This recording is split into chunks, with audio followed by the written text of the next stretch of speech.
Assalamualaikum warahmatullahi wabarakatuh. Salam guru penggerak. Kembali lagi di ruang sharing channel bersama saya Romla, CGP angkatan 10 dari SDN Terwana, Kota Serang, Banten. Kali ini saya akan memaparkan koneksi antar materi, kesimpulan dan refleksi pemikiran Ki Hajar Dewantara modul 1.1. Pengajaran dan pendidikan memiliki keterkaitan yang tidak dapat dipisahkan.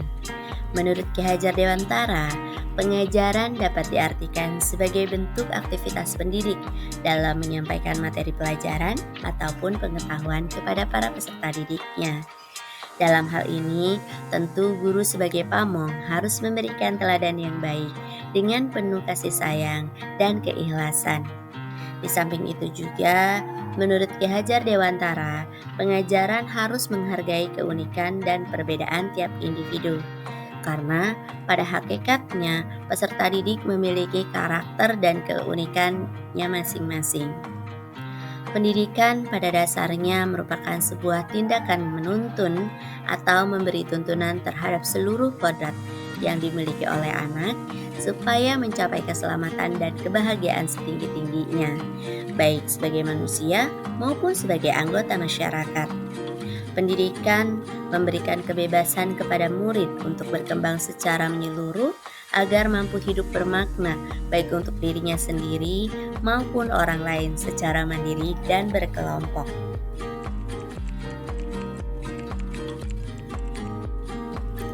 Sebelum mempelajari modul 1.1, pembelajaran yang saya lakukan adalah pembelajaran yang berpusat pada guru atau teacher center, di mana saya sebagai guru memegang kendali penuh dalam proses pembelajaran di kelas.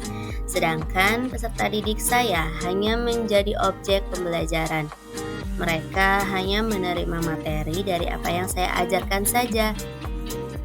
Untuk mengukur keberhasilan belajar siswa, saya hanya melihat dari aspek kognitif dan pencapaian KKM peserta didik saya. Saya menganggap bahwa peserta didik berhasil dalam belajar jika mereka mendapatkan nilai yang bagus dan mencapai KKM saja. Sebelum mempelajari modul 1.1, saya juga merasa sering gagal jika peserta didik saya banyak yang tidak tuntas setelah melakukan penilaian. Bagi saya, nilai adalah tolak ukur keberhasilan peserta didik. Jika nilainya bagus, berarti mereka berhasil dalam belajar. Sedangkan jika nilainya jelek, maka mereka tidak berhasil dalam belajar.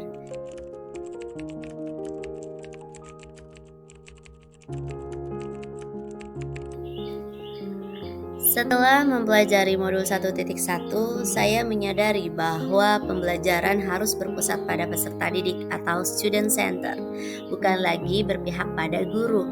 Guru di sini hanya sebagai fasilitator saja. Pembelajaran harus dilakukan secara menyeluruh, secara utuh. Dan pembelajaran tidak bisa dilihat hanya dari segi aspek kognitif saja, tapi kita harus melihat dari berbagai aspek, seperti aspek spiritual, kognitif, psikomotor, afektif, sosial, dan nilai kultur. Pembelajaran juga harus dilakukan dengan mengacu pada karakter peserta didik, karena pada hakikatnya peserta didik adalah memiliki karakter yang berbeda-beda. Pembelajaran juga harus dilakukan dengan model pembelajaran yang variatif dan sesuai dengan perkembangan zaman. Hal ini dilakukan supaya peserta didik bisa belajar mengikuti pembelajaran dengan menyenangkan.